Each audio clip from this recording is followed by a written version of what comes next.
What's good, BitRushers? My name's Deep5Brains, and you're watching BitRush Crypto. We're back for another weekly edition of NFT News, where we go over all the latest and greatest news that relates to the NFT world. Before we get into the content, though, do me a favor and tap on that thumbs up button. Subscribe to my channel if you aren't already. We are just passing 22,000 subs here, and I'd love to see us get to 25 before the end of the month. And make sure you have that bell on to be notified as soon as I drop my content. You can also follow all of my social media accounts, which are linked in the description below, along with all of the news articles from today's video. If you'd like to let me know how I'm doing or have any suggestions for me in the channel and content to cover, please leave me a comment below as well. Other than that, let's go ahead and get started. And before we get into the news, just another quick reminder to come over to @ABRAXAS_DAO and follow my new company here, ABRAXAS. We are a Web3 entertainment company focusing on NFT games and unique digital experiences. We have lots of great stuff we're working on right now, and we also have some pretty great utility if you own one of our NFTs, the Chill Cubes, the Crypto Pumpkins. We have lots of great whitelists going, and you can also win some of those spots simply by following and retweeting along here on Twitter, which is why you should follow us again at @ABRAXAS_DAO. Alright, for our first piece of news here, we do have the Ukraine DAO, which recently started up as a fundraiser for the people of Ukraine, and they did sell out their NFT at the highest bid for $6.75 million. I'm not going to spend a whole lot of time talking about this one, but if you guys want, you can definitely find it in the description below and read a little bit more about it. I just thought it was worth mentioning that, people were able to pull this together kind of last minute, build something pretty amazing, and be able to raise funds for the people of Ukraine, which I think just shows the power of Web3 and how you can leverage NFTs and cryptocurrency to do really great stuff in this world. I think we need more stuff like this. It's just a shame that it had to come from a tragedy such as war. But again, really happy with the community, how everyone pulled together to make this happen. I think this is a shining example of what can be done with crypto NFTs and how great the Web3 space is. And on the flip side, we kind of have a little bit of negative news related to that as well, to this Ukraine invasion. That we have that MetaMask and OpenSea are kind of exposing the Web3 centralization. You always kind of think of cryptocurrency as being decentralized, but at the end of the day, a lot of these companies are still owned by, a person or a company who have the majority share or have the right and ability to do certain things like block wallets. And so we're seeing here MetaMask and OpenSea reportedly blocking Iranian and Venezuelan users. MetaMask said that it is a service provider. IRFA blocks some jurisdictions due to legal compliance. It says MetaMask has cut multiple Venezuelans and Iranians off from accessing its Web3 wallet. OpenSea has also blocked some Iranian users. The blocks highlight Web3 centralization problem. So MetaMask users based in Venezuela and Iran have reported that they've been blocked from accessing the popular Web3 wallet. The NFT marketplace OpenSea has also limited access to Iranian users, highlighting long-standing concerns over how decentralized many aspects of Web3 actually are.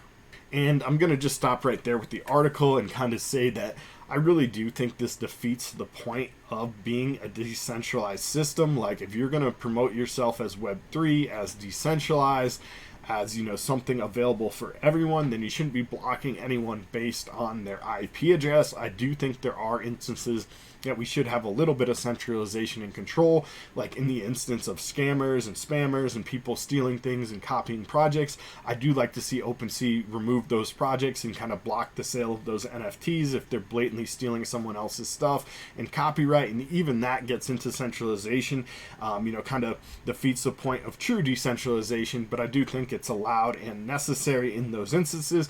However, just a straight up ban based on someone's IP, you don't know if that's like a 6-year-old kid who's trying to help his mom pay for dinner for the night or whatever. You don't know who that person is, so just banning them straight on their IP alone, I do think is a little bit ridiculous. However, I'm not in control of these companies, so that's up to them to do. But yes, it definitely does expose that, the Web3 industry is not fully decentralized at this point. Please dig into this article and read a little bit more if you'd like. Moving along, we have Billboard and Universal Music Group partners to launch NFT project, and I'm not really a fan of this art as an NFT, but it says here, Global Music, Billboard, and Universal Music Group are partnering to launch an NFT-based project for licensed art and access of real-life prizes. Also involved is Unblocked, a crypto startup backed by Jay-Z, Dapper Labs, and others. Global music brands, Billboard and Universal Music Groups are partnering to launch Chart Stars, an NFT based on digital collectibles built on the Flow blockchain. This Billboard's first scalable NFT project geared towards music fans. The collection will be comprised of artist-focused digital artwork that celebrates the achievements and milestones of the Billboard charts. The items will feature officially licensed art, including short visual clips from the music videos and album photos. So I think that sounds a lot better, like some music clips and some, actual music or whatever videos that they're doing. Not to knock this right here, but it doesn't really look that amazing. Just kind of looks like someone threw something together for the sake of, some kind of art here. I'm not an art critic, so I don't know. Who knows what I know? But I think, having actual photos and music videos would definitely do a lot better related to the actual artist. Either way, good to see another big player such as Billboard getting in the Web3 space. Glad to see that they're embracing NFTs. Speaking of big brands getting in, we do have Monster Energy files NFT and metaverse trademark applications. So there's been many brands in the past that have been filing for their trademark in the Web3 space for NFTs in the metaverse. And Monster Energy is the next one to have done that recently. And we also see CVS getting in. So CVS eyes the metaverse with 4 NFT related trademarks. Again, guys, we're going to start to see this from all the big brands. I think eventually everything is going to be on the blockchain. It's just like the internet in the 90s is what everyone always says. People are just starting to embrace it. We're just starting to see wide adoption. So yes, in the near future, I do think all brands will be filing patents and trademarks for their particular brand, their trademark, whatever they already have in the real world, they're going to try to put in the metaverse, and they're going to try to trademark and protect their intellectual property. So good to see from both of these ones. We have both Monster and CVS brand getting into the metaverse and NFTs, at least with their trademarks. Next up is a piece of pretty big news here. We have NFT Worlds transforms Minecraft into Web3 metaverse. For those of you guys who don't know, Minecraft is one of the largest games that kids play, and even older people. There's all kinds of streamers and YouTubers that play and do all kinds of challenges and build things and fight each other and whatever else you can do in Minecraft. Personally, I'm not a big fan, but I know my kids love it. So it says here, Microsoft-owned open world Goliath Minecraft just got a whole lot more interesting, bringing a spot of Web3 into the mix. Thanks to the privately developed NFT Worlds mod, fans can access a whole legion of NFT features. The fantastic new update runs on a third-party server with Polygon overlay, providing highly efficient platform with close to nothing in gas fees. As a result, effectively turning Minecraft into a metaverse with the stones to compete with Decentraland and the Sandbox. I think Sandbox is already, pretty far along with everything they have going, and they've done a lot of the technical stuff to build out and, be on Ethereum blockchain, which I do think is the superior blockchain regardless of the gas fees at this point. However, Minecraft is also a behemoth, so it'll be interesting to see if they can compete, if they can just bridge everything over and slide into the metaverse without much trouble. That's kind of what this is saying right here. We'll have to see how this develops in the future. Either way, really great news to see a big brand such as Minecraft being bridged over into the Web3 space. Educating in the metaverse. Are virtual reality classrooms the future of education? So recently with the, CV-19 virus here over the past couple of years, a lot of the students did have to take off school and do homeschooling. I know a lot of them didn't do as well as they did in real life because there's a certain level of interaction that you just don't get on video. And I think this will solve some of those problems. You're never going to be able to mimic real life that realistically, perfect, at least not with our technology today.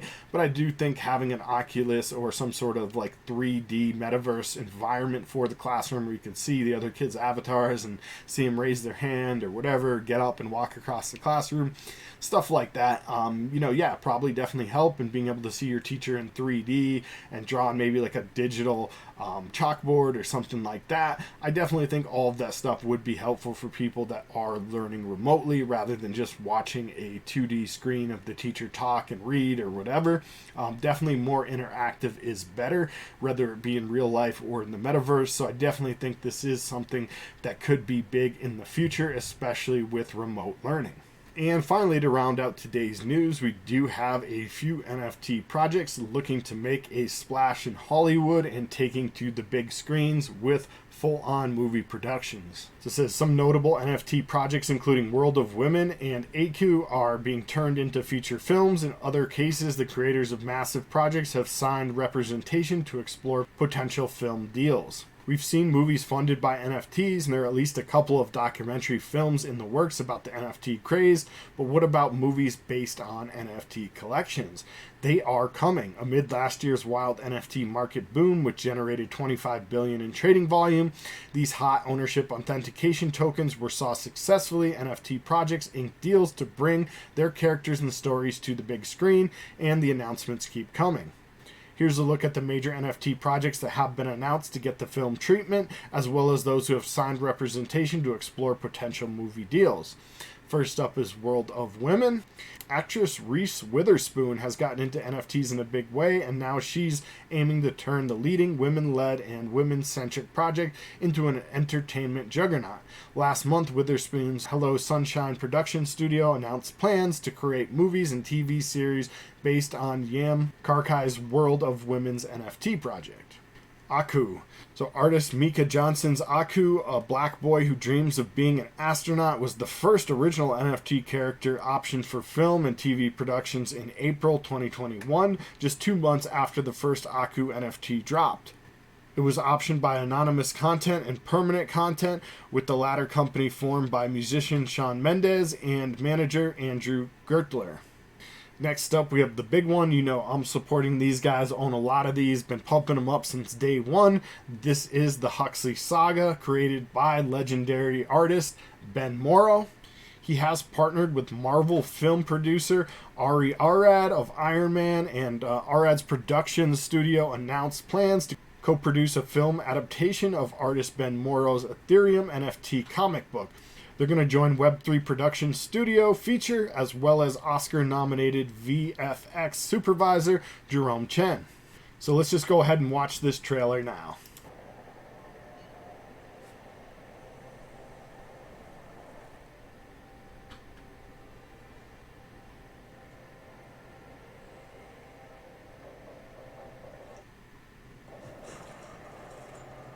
What do you think it is? It's glorious.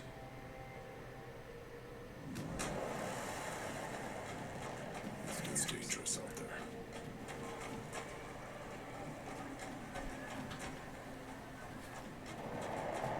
The city provides protection, some sort of order to this chaos.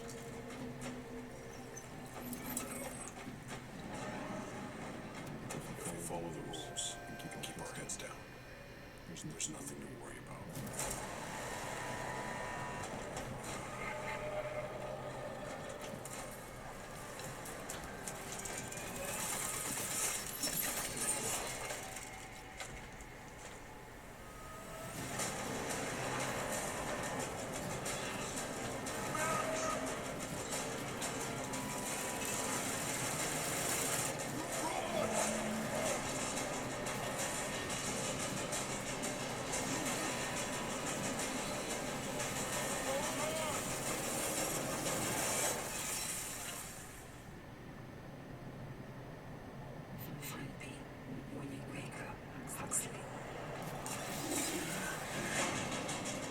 So yeah, that looks absolutely amazing. I have read and I do own the first 3 of the 6 NFT collectible comic books. And when you're reading a comic book, whether it be digitally or in real life, you kind of always try to imagine that world in your head. Now looking forward to seeing it on the big screen and seeing this trailer. I think they absolutely nailed it. Exactly what I was envisioning for like the world, and even the, you know, the bad guy there. His name's Carmack. I think they absolutely nailed that. Exactly what I was thinking in my head he would look like in real life. So super excited exciting to see some IP and a brand that you've been following, collecting their comic books and things like that, now being on the big screen. And also they do have a AAA game studio and a game in development. So in addition to this one, Huxley Saga being a actual Hollywood film, they're also going to have a full-on game that no doubt will absolutely be badass, as Ben worked on some giants like Halo Infinite and Call of Duty, some of the biggest games to come out in the past couple years, as well as many other high-end production videos and games. So definitely looking forward to everything that we have from this brand, Huxley Saga. Really great to see the Web3 degens going mainstream. And that is everything for today's video. Again, if you guys did enjoy the content, do me a favor and tap on that thumbs up button. Go ahead and sub to my channel if you're not already. If you did enjoy it, share it on social media. Leave me a comment below. Let me know what you thought. And if you'd like to support me and my projects and my channel, make sure you guys mint a Chill Cube, which are still for sale at thechillcubes.com. Hop in my server for the project and all of my other projects and games we have going, which is discord.gg/ABRAXAS. Links for everything in the description below. That's it for today. Thank you guys again for watching. Happy crypto, and let's keep getting all those NFTs.